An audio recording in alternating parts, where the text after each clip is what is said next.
The following is a production of DallasCowboys.com and the Dallas Cowboys Football Club. How about them Cowboys? Yeah, go Cowboys!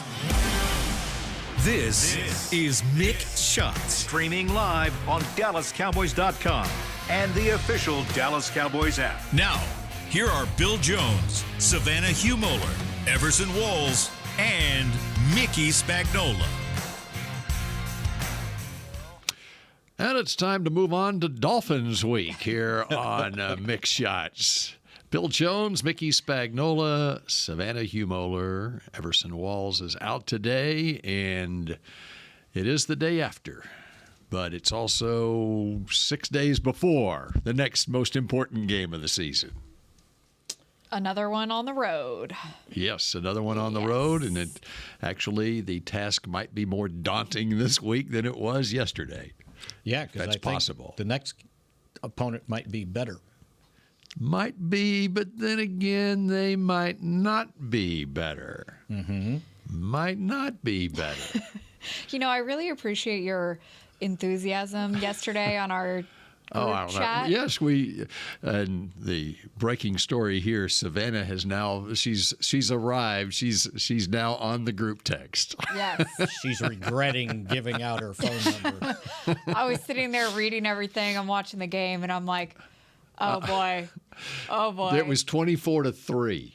Okay. At the time, you made some comment. Okay. So it was 24-3.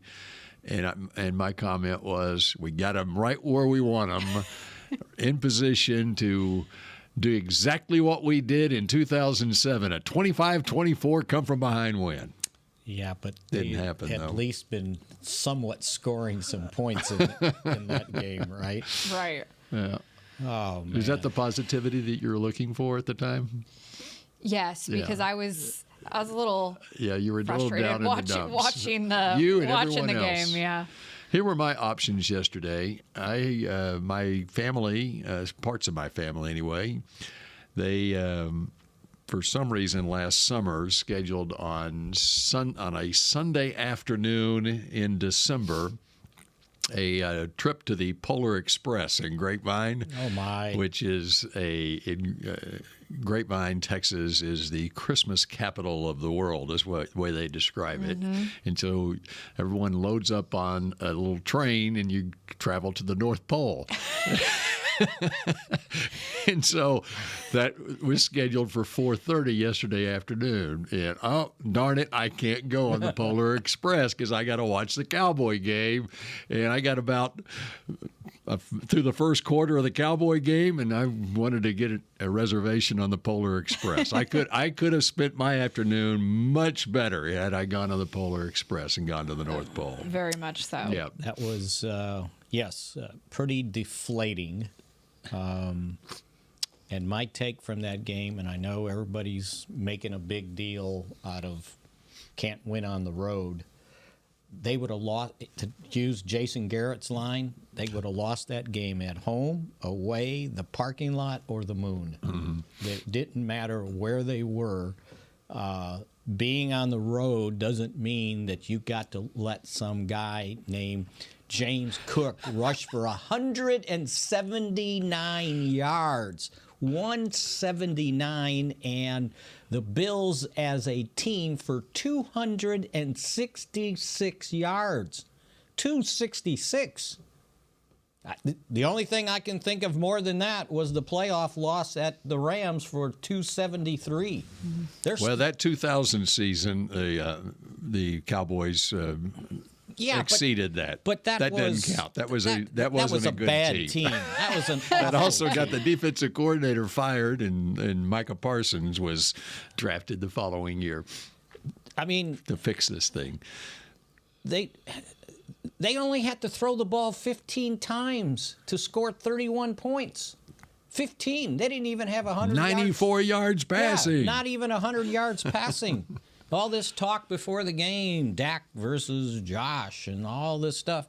No, it came down to some guy named James Cook, which I found out, and I didn't realize he was Delvin Cook's brother. He's Delvin We talked Cook's about it last week. But he went to Georgia. the names are, his name is James Delvin Cook, and Delvin's name is Delvin James Cook. Wait, really? Yes. That's interesting. That is interesting. And however you want to slice it, He looked like they acted like they didn't know number 4. They must have thought he was a wide receiver or something. I don't know. They were allergic to tackling him. They just gave him the ball, whether it was to run the ball or to catch the ball. He was acting like a receiver half the time. Well, he did catch 2 passes for 42 yards, a long of 24, and I believe he had the 18-yard touchdown? Yes. That they didn't bother to cover. Just let him float out there all by himself. Not that it matters at this point since the game is over, but what were his stats going back the past few games? I know we talked about it a little bit last week. He's been since they changed play callers. Ever since Joe Brady became the play caller, he started using Cooks more. And he singular Cook. Yeah, sorry. Well, it looked like there was a bunch of cooks out there. And there wasn't too many cooks in the kitchen for this one. Some guy named James Cook. Lee. Who only was good enough to get a scholarship to Georgia. That was probably a poor performance for what he did at Georgia, 179. Oh. It's one of those days. Well, but you know what? Their game plan reminded me of what took place in Arizona when they gave up 222 yards rushing. It's what we couldn't believe the Giants didn't do when they played the Cowboys. Right. Just give the ball to Barkley. And they attacked the edges. They attacked the edges. The Cowboys acted like they'd never seen a running back go to the edge. They didn't hold down the edge. And when they went big, and you guys have heard me say this before, 2 tight ends or a tight end and a fullback, the Cowboys are out there with a bunch of safeties, and they get out physicaled at the point of attack. At some point, sometimes you got to play 3 linebackers. And, against these good teams that want to run the ball, and they obviously came in with the idea that they could run the ball on the edge of the Cowboys. And that's not a novel idea. People have done that before. And, somebody was like, well, how did Mozzie Smith play? I'm glad Mike McCarthy said, hey, this was a group effort. It wasn't just missing, Jonathan Hankins. Jonathan Hankins ain't setting the edge. I just thought they had their number. They had what they wanted to do, and they did it. Their defense just looked unstoppable. And then defensively, they attacked the Cowboys up front. Dak did not have the time of day in the pocket. He was rushed, and too many times he just had to throw it. That might be the most passes broken up I've seen him have in quite some time, but guys weren't open the way they were playing their defense. So, that was not what you expected to see out of a team that had won 5 consecutive games. You asked, I think before we came on the air here, when the last time the Cowboys had 100 and were held to 195 yards. The San Francisco game this year, it was 197 yards. See there? So I'm going back in time to find the last time the Cowboys. Well, actually, you don't have to. This game doesn't count. Washington, the end of the year last year was 180 or so. So that one doesn't count because it was a meaningless game. Probably have to go to that last time they played. What was it? Was that the end of the year? The 6-0 game or something like that? Again, those usually don't count. Yeah. Well, okay, here's one in 2020, okay, middle of the season against Washington. That 25-3 loss, the Cowboys had 142 yards total offense. So there you go. That's to answer that question. Yeah, 2020 doesn't count either. And okay, since I'm on that 2020 season. You know what you need to look up, and this will take way too much time. The last time a good offensive team the Cowboys had only got 194 yards. And just switching over to the run defense, since I'm on that 2020 season right now, the Cleveland game, that was what a That was about 300. It was 49-38. Cleveland won. It was at 307 yards rushing that Cleveland had in that game. Wow. Arizona, with Kyler Murray coming in here, 38-10 loss. They had 261 yards rushing, so Buffalo beat them yesterday. But those teams weren't 10-3. Arizona had a good team that year. No, I mean the Cowboys weren't 10-3. Yeah, right. Those were poor football And then teams. Baltimore that year, remember that game? Oh, yeah. COVID, 294 yards rushing in that game. So just to put in perspective, remember how bad that was that year? Well, that's how bad yesterday was. Yeah, no, absolutely. Yeah. And, and I don't want to hear anything about the weather. The Bills had to play in the same mess. That's why they ran the ball so much and so well. A roof maybe, but they're not going to do it on their new stadium. And they're not used to playing in the rain or practicing in the rain. When we pulled up, they've got a brand new, and I don't know when they built it, but it looks new, practice facility with an indoor practice field. In Buffalo? Yes. So, they're not stupid. They don't go outside and practice in that stuff. Right. Well, you said off the top when we were looking at Buffalo or Miami, which one has a better team? And they're two different type teams now that Buffalo has figured out what they need to do to win football games and maybe to go to where people have predicted that they might be able to go, and that is a more balanced offense. And that's what they've done with the change of their play caller. But you go back and look at their season this year, they are 8-6 right now. And remember, in their season opener, they lost to the Jets on a punt return in overtime by Xavier Gibson. So that is a game that's like an Arizona game for them, okay? And they somehow lost at New England 29-25, okay? So there are two games on their schedule. I mean, if it goes according to chalk, okay, they should have won those games. I mean, just based on what they have on their team, okay, that puts them at 10-6. 10-6. Yeah. What they're 8, that puts them at 10-4. 10-4. Their other games, they lost to Jacksonville 25-20. They lost at Cincinnati 24-18 when Cincinnati had Joe Burrow.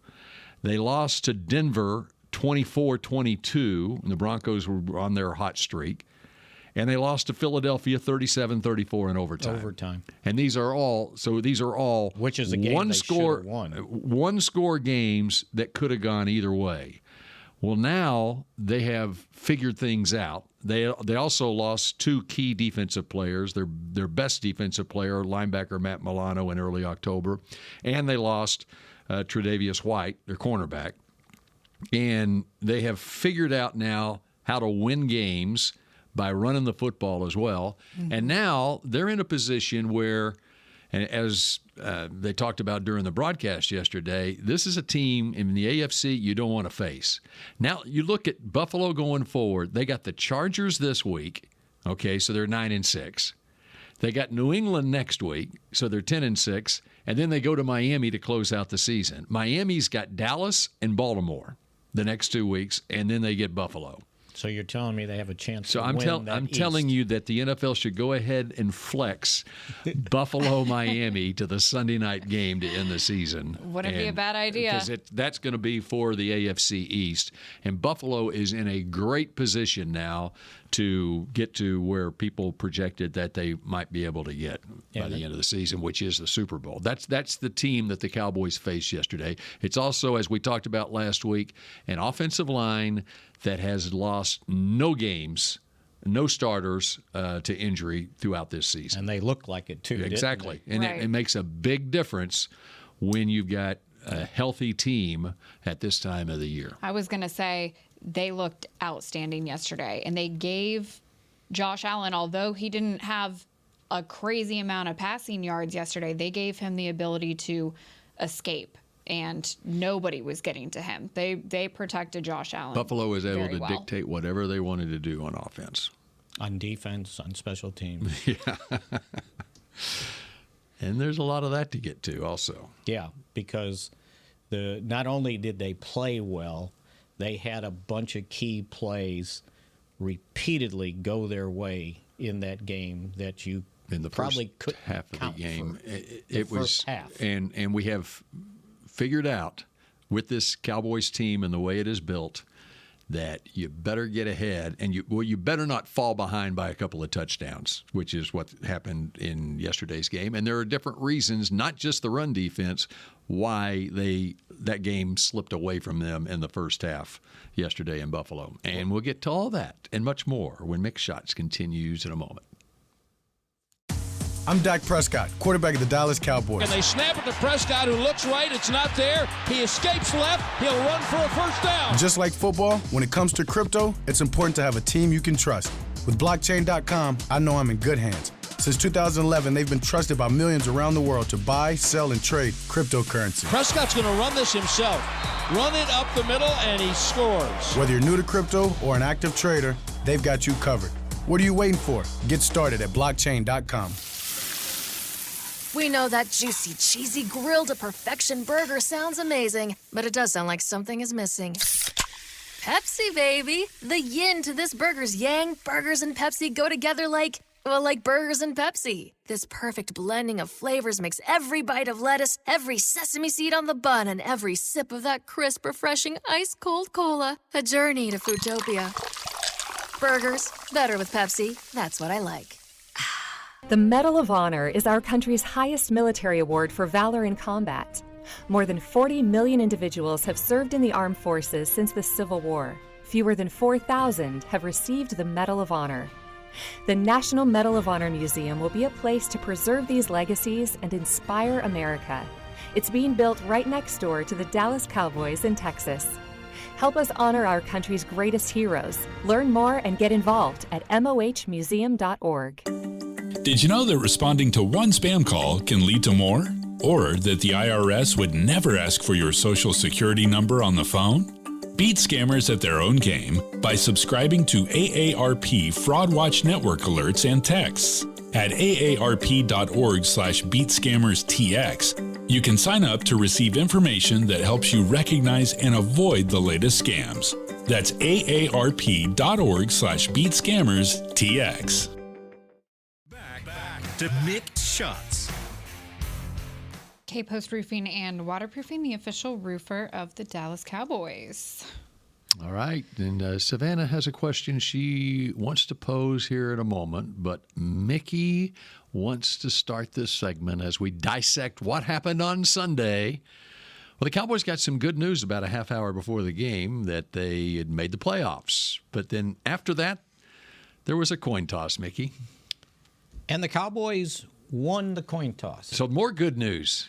Won the coin toss. And the team that leads the league in scoring has a quarterback that leads the league with 28 touchdown passes going into the game. He's second in quarterback efficiency. And the Cowboys defer. Now, why not take the ball since, number one, you're 5-0 when you score on your first possession, regardless if it's the first possession of the game or your first possession. And the fact that you play well when you have the lead. So why give the opponent a chance to score first and now you got to play catch up? Because when the Cowboys have the lead and teams have to play catch up, they can't sit there and just run. At some point, you got to throw the football, and that leads into what the Cowboys do best. But no, they deferred. And what happens? Immediately, within 6 minutes and 54 seconds, they're behind 7-0. Immediately. And then it gets worse, 14-0, then 21-3. Why don't you take the ball and try to score and put them in catch-up mode? I don't get it. The analytics say, well, you want the last possession in the first half, which are not guaranteed, and the first possession in the second half. Well, what happened? The Cowboys could have had the last possession in the first half, and they didn't get very far and had to punt. And they got the first possession in the second half, and they got to the 39-yard line and had to punt. So deferring did nothing to help you other than get you behind. And one of the reasons that they couldn't do anything at the end of the first half or the beginning of the second half, they were already behind 21-3, and the opponent knew they were going to throw the football now. Just why don't you take the ball? I don't get it. I just don't get it. And I gave you the stat last year. There were 250 deferred on winning the coin toss, and only 22 times have teams taken the ball. Doesn't make any sense to me. To me, you're scoring. You can score. And they've been scoring. The last 3 games, the first possession, they scored points. And they deferred. Okay, we're going to play to our defense. Well, that didn't work out so well. Well, do you think that they learned that lesson from this game? Do you think, let's say we go into this next week and they win the toss? And we win the toss. Maybe I don't know if they thought maybe the weather was bad and it's like, okay, we'll play defense first.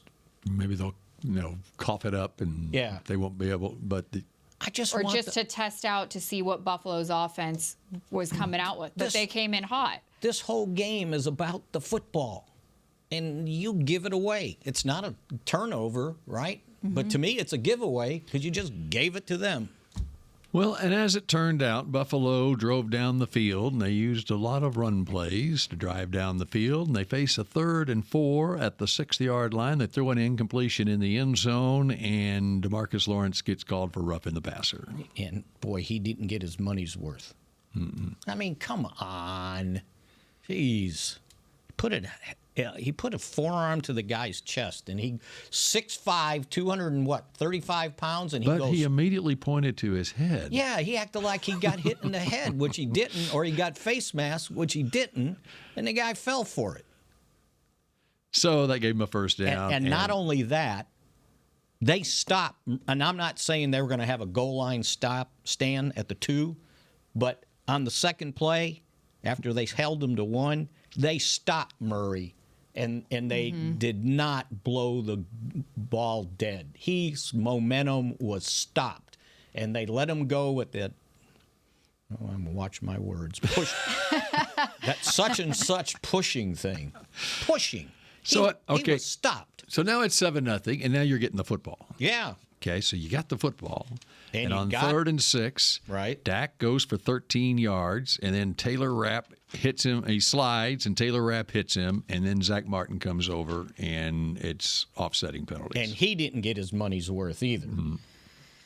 See, I liked, in a way, when that was happening, I liked seeing Zach Martin step up and set the tone for, hey, like, you're hitting our quarterback. But I think it was just, like, the amount of aggression he came in with, because they had thrown the original flag for unnecessary roughness on Dak, and then it came to Zach Martin. Right. So it was, if he would have backed off a little, this might be a different story. But it ended up being a push, right? Exactly. The 15 you didn't get, the 50 because of that. You would have had the ball. Okay. You would have been in the same place, right? No, okay. If Zach doesn't do that, then you're at it's a 15-yard penalty, and you're at the Buffalo 43. Well, on the next play, the Cowboys completed a pass to CD for 15 yards. You're at the 43. So you're at 1st and 10. One play later, you're at 1st and 10 at the 43, and the Cowboys ran it to Pollard twice, facing on the second one, a holding call on Tyler Smith. Set them back and make it 2nd and 17. And then it wound up being a sack and a punt. And then Buffalo gets the football back. Cowboys actually stopped them. It was a 3 and out. But then the Cowboys can't do anything, and Zach Martin gets hurt on the ensuing possession. And now we come to the Buffalo possession that started at their 14-yard line. And hang right there. So they had 2 possessions, right? 2 punts. Mm-hmm. That's one more punt than they had in the previous 2 games combined. Yeah. Okay, 4th and 8, 26-yard line. Sam Williams comes free on the punt.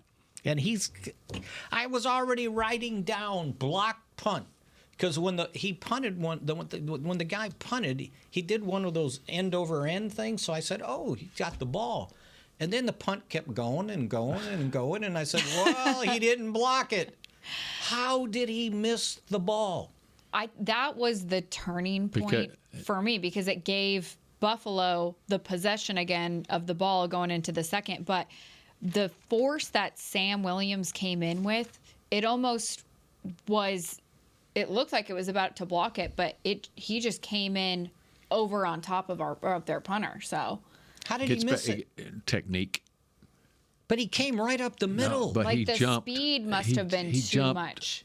He jumped high in the air, and so the ball goes under. If you, with technique, you go for, you dive for the foot, and then number one, you're not going to rough the punter, and number two, you're going to block the punt. But when you jump like that, it comes down to discipline. You have to be disciplined to use the technique that you're coached to use in that situation. It comes down to discipline. Even though we don't agree with the roughing the passer call on DeMarcus Lawrence, you have to understand the situation that it's 3rd and 4, and if you got to roughen the passer, you're giving them a first down. Right. You have to, even with Zach Martin, even though we like the fact that Zach defended Dak on that, you have to have discipline and not use your headgear into an opposing player because you're mad, whatever. Jaron Curse, you're facing 2nd and 19. They have a 2nd and 19. It's an incomplete pass. And you have to have discipline and know that they're looking to throw flags on penalties like that. And these are, for the most part, the 3 veteran players with Curse, Martin, and Lawrence, where you have to have discipline in big game situations like that, knowing that this could give them a first down and take away the good play that you just made. And you're asking too much for I know it's the Heat. Figure that out. To be disciplined in that area. Right. Because if he was a left-footed punter, he smothers the punt, and it could have been a touchdown. And so all of this, I think all of this is a great lesson for this team to learn as they're in tight games. They have not been in tight games all year. Right. That could have been a tight game if you don't make the mistakes that you made in the first half of the game. I mean, even the way they ran the ball on you, you could have kept it within striking distance. First half, with the penalties, what did we lose in yards? Does anyone know? Yeah. I've got it. Good question. It was the penalty yards it was just 4 penalties for 43 yards. Yeah. But they were costly. They were extremely the costly. timeliness, the untimeliness of the penalties. Well, there was 3 of them, right? For 15? Didn't the one with Zach Martin offset? Yeah, that one. So that one would have been that one. That would have been 15 more, right? Yeah, that one didn't count. Yeah. So, but how did he miss the ball? So that's a game changer. And now pose your question. So then I believe this was second quarter, correct? The pass from Allen to Diggs. Right. And you see this play happen, and all of a sudden they show the replay, and you see the ball come out. And it's recovered by Dallas. I believe it was it? Wilson.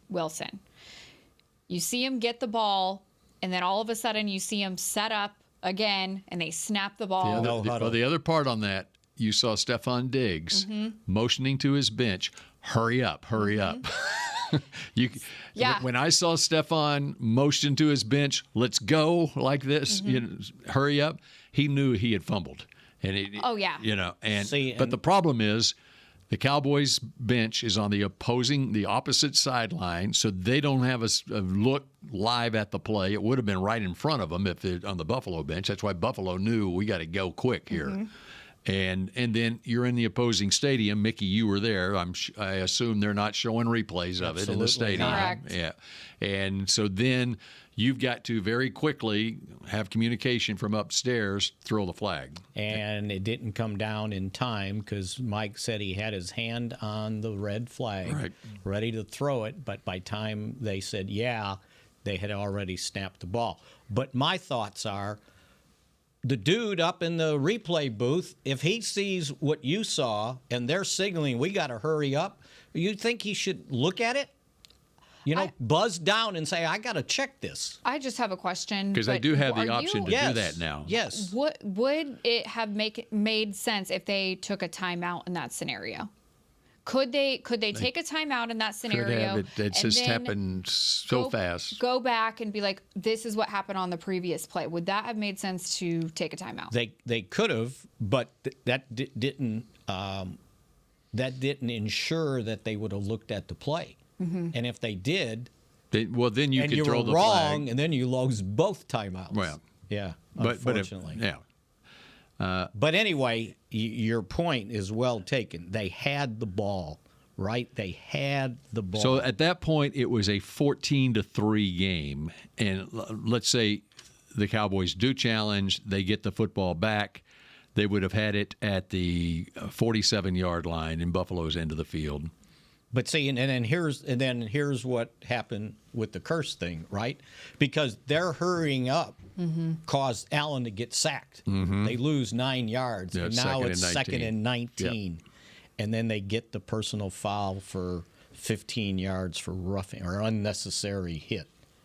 So it was a double whammy there, right? Where you don't throw the flag, what would have been a turnover for you, and then one play later, after an incompletion, which would have made it 3rd and 19, and the way they were throwing the football yesterday, they weren't going to convert 3rd and 19 unless you commit a penalty, and the Cowboys gave it to them. And now it's 21-3, as you said. As they completed that drive. Yeah. Of course, it doesn't mean just because Curse committed the penalty that they have to be able to go the last 47 yards for the touchdown, but they did. Yeah, because you can't stop the run. And then it was a 4-yard run, a 9-yard run, a 9-yard run, and then Cook up for 20 where Deion Dawkins just pancaked Damone Clark. Yeah. At the goal line. And then they get the 1-yard run by, you knew Allen was going to take it, right? So they got 2 second and goal touchdowns. Yeah, short yardage, right on the goal line. But there was another 1:36 left, and the Cowboys got 1 first down and had to punt with 34 seconds left. And so that reviewed the first half for you.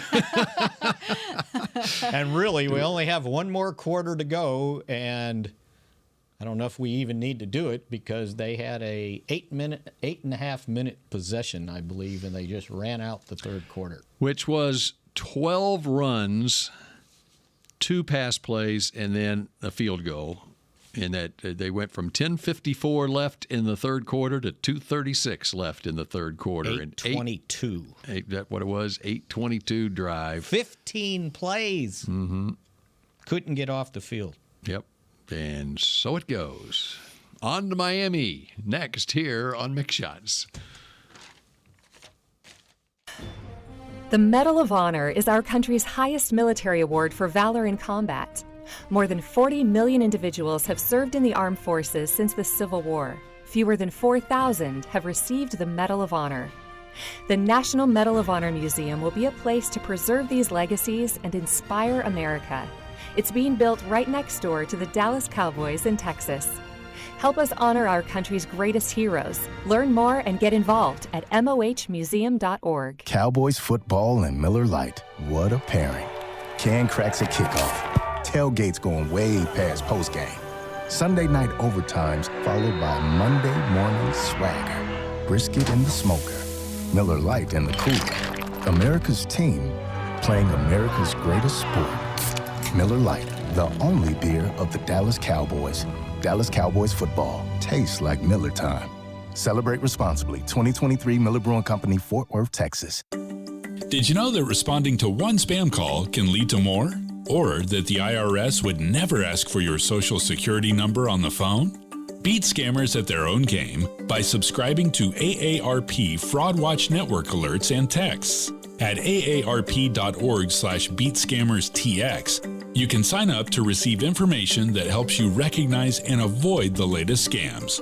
That's aarp.org/beatscammerstx.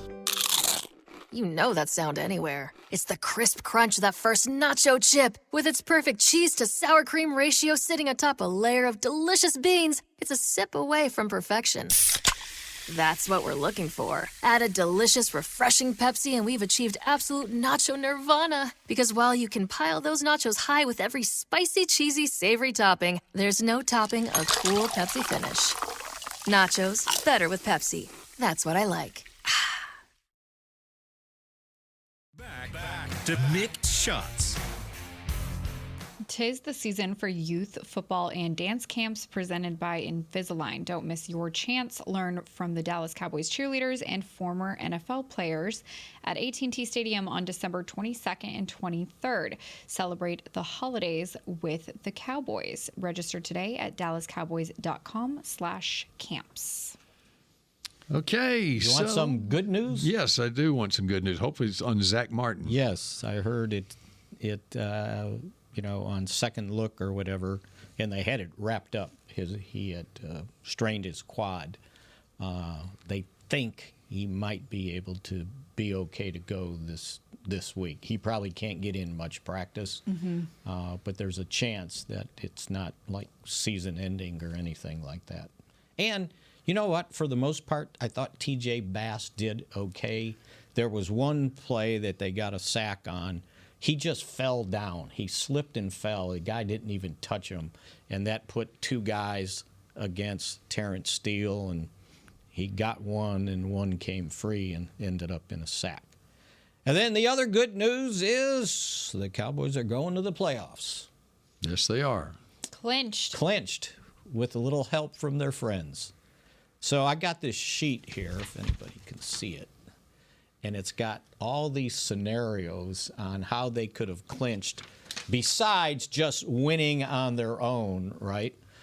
And before the game started, so there were 13 other scenarios that had to take place for the Cowboys to clinch a playoff before they even played. And the fifth scenario and the eighth scenario came true. Which were? Fifth one, they needed Green Bay to lose, which they did. They needed Atlanta to lose to Carolina, which they did 9-7. Was that right? Last second field goal. And they needed Detroit to win the night before, which happened. Also, they needed Tampa Bay to lose, which they did, Minnesota to lose, which they did, and Detroit to win, and that happened. So they doubled up on scenarios to clinch a playoff berth without having to win themselves. So basically what it means is if the Cowboys would lose out and finish 10-7, they still would be in the playoffs. Amazing enough. Okay. There is some unfinished business from Week 15, though. Okay. And that would be tonight. The Cowboys need the Seattle Seahawks to beat the Philadelphia Eagles. I don't know how much more help you can get from your friends, right? I mean, and I'm looking, and I need to get the latest on Jalen Hurts. As of yesterday, and he was on the injury report, questionable with an illness. Right. I thought I heard he was traveling separate from the team, which makes a lot of sense. If he is battling an illness, you don't want him on the flight where other people are getting sick too. But anyway, it's a big game for the Cowboys tonight. Yes, it is. Because as it stands right now, after losing yesterday, the Cowboys need the Eagles to lose 2 of their last 4 games in order to have any chance of winning the NFC East. If they lose tonight, then they just have to lose 1 of the 3 left against the Giants or Arizona, which is still a tall order. Yeah, and you're getting ahead of yourself because the first tiebreaker is head-to-head, which doesn't count. The second tiebreaker is division record, which if they lose to the Giants in one of those 2 games and the Cowboys beat Washington, they got a better division record, right? That's the second tiebreaker. Mm-hmm. The third tiebreaker, I think, is strength of schedule. And then it's So you're going to tell me that it's okay if Philadelphia beats Seattle tonight because it's not a division game? I'd just like to see them lose. No, they still have to lose the Cowboys would have to win out. Right. Oh, sure. And then Yeah. they That's a need to given. lose another game. And that would be Eagles would have to lose another game. Yeah, and that would be another Just one of their last 4? that would mean they lost another NFC game. Right. And the Cowboys have lost 2. Okay, explain to me. Explain to So me. if they lose to the Giants, Well, the Cowboys have lost 3 NFC All right, games. just explain this to me, Mickey. Mm-hmm. Is it possible? Tell me the scenarios where it's possible. It's a given. Cowboys win out. Yeah. Where the Eagles only have to lose one time, and the Cowboys win the NFC East. Yeah, because they would be tied, right? The same record. Okay.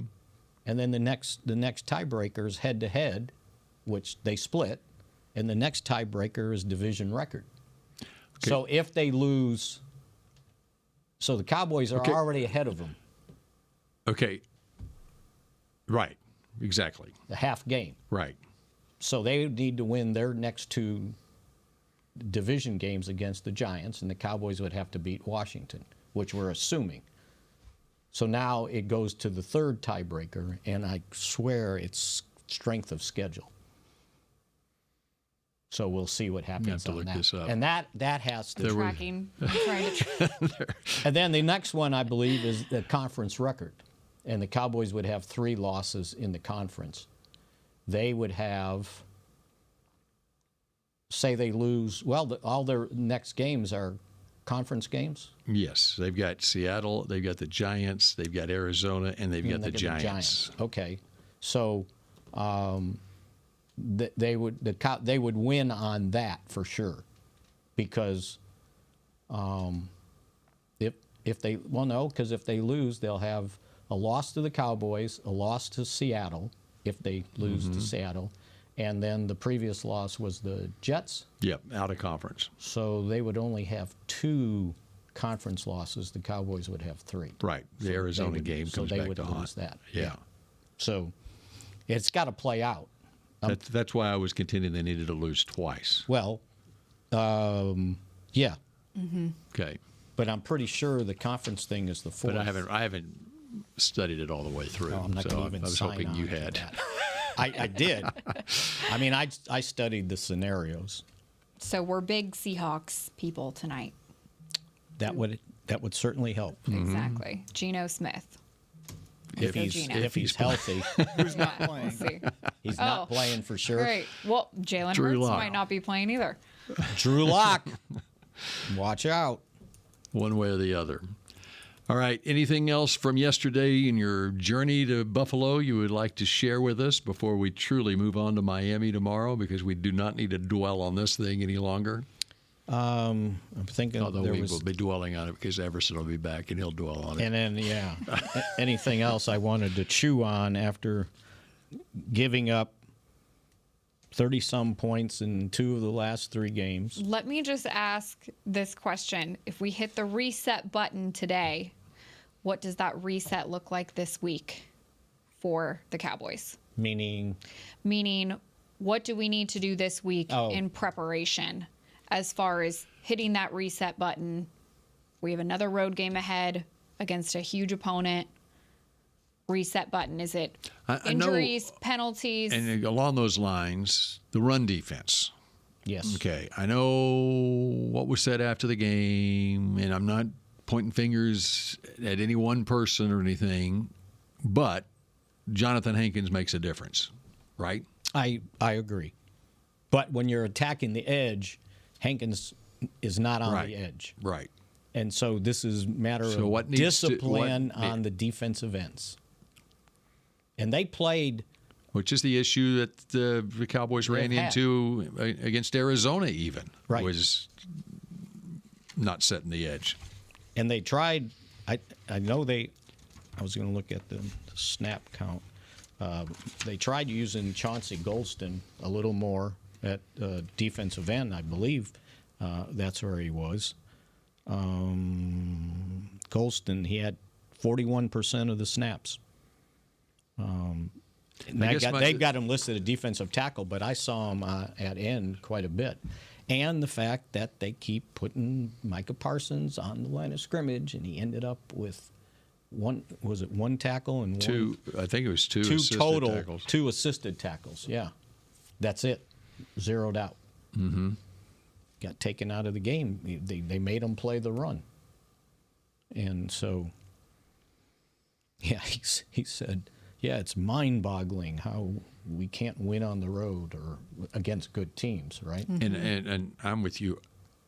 I don't care whether it's home. Yeah. The biggest difference that this team has not been able to play as well on the road, it's who they're playing on the road. That's right. Exactly. I mean, they played San Francisco. They lost to San Francisco, Philadelphia, and Buffalo. All 3 teams have been picked by somebody along the line to go to the Super Bowl this year. Mm-hmm. Okay, they didn't play. They played Philadelphia at home and they won them. They won at home, but Philadelphia wasn't playing the same last week at home when they played them here as they were a month earlier. They wasn't the same team as what it was a month earlier. Well, they've only played 3 teams with winning records at the time at home, right? The Jets were 1-0. Mm-hmm. Philadelphia had a winning record, and Seattle was 6-5. Is that right? And Seattle hadn't won in 6 weeks now. Yeah. Until tonight. We've got our hopes on them winning tonight. But it's just been a lot easier home schedule than what the road schedule has been. Exactly. And they put up numbers against bad teams on the road. But again, go back to the Arizona game, they were playing without 3 offensive linemen. And I don't care if they weren't playing without those 3 offensive linemen on any of the home games, they're not putting 40 points up on the board on any of those. And they really didn't play bad at Philadelphia. They were within inches of winning the game. It was a nip and tuck game. Yes, exactly. That's right. So we got this Buffalo game and the That's San right. Francisco game. Right. Basically is what they have to look at and say, okay, now why did we lose this game? It wasn't because they were sleeping in a hotel room. It wasn't because they had to take a flight. Fallen behind, yes. and then falling further behind, victim to a physical run game, and all those weird plays we pointed out that kind of turned the game around. Penalties.